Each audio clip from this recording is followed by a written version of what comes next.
Recent గా అల్లు అర్జున్ గారు arrest అవ్వడం, సేమ్ డే బెయిల్ పైన బయటికి రావడం మనం చూసాం. ఈ కేస్ డీటెయిల్స్ పక్కనే పెడితే మన దేశంలో ఎక్కడైనా ఒక ఫేమస్ ఆర్ ఇన్ఫ్లుయెన్షియల్ పర్సన్ ట్రబుల్లో ఉంటే మన న్యాయ వ్యవస్థలు అనేది చాలా ఫాస్ట్ గా పనిచేస్తాయి అన్నమాట. అంటే దీని అర్థం మన దేశంలో కూడా విత్ ఇన్ అవర్స్ లో న్యాయం అనేది జరుగుతుంది.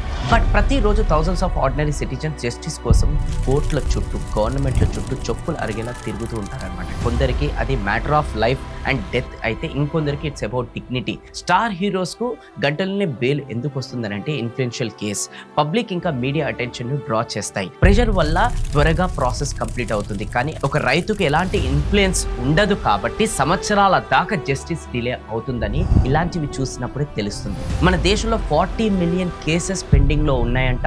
అలాంటప్పుడు ఇక్కడ క్వశ్చన్ ఏంటంటే, అందరికీ ఈక్వాలిటీ ఎలా ఎన్ష్యూర్ అవుతున్నట్టు? జస్టిస్ డిలే అయ్యిందంటే జస్టిస్ డిలే అయినట్లే. సిస్టమ్ అనేది అందరికి కోసం పనిచేయాలి, కొందరి కోసమే కాదు. జస్టిస్ అనేది మన డెమోక్రసీ ఒక బ్యాక్ బోన్ కాబట్టి జస్టిస్ అనేది అందరికీ సమానంగా ఉండాలి. వెల్త్ ఇంకా ఫేమ్ ముందు తగ్గేదే లే అంటూ అస్సలు తగ్గకూడదు. దీనిపైన మీ ఒపీనియన్స్ ఏంటి కూడా కమెంట్స్ లో తెలియచేయండి. షేర్ చేయండి వీడియో నెంబర్ ఆఫ్ పీపుల్ కి. మీ వాయిస్ ని రేజ్ చేయండి. అప్పుడే టుగెదర్ మనం ఒక ఫేర్ సిస్టమ్ ను క్రియేట్ చేయగలం. జై హింద్, జై భారత్.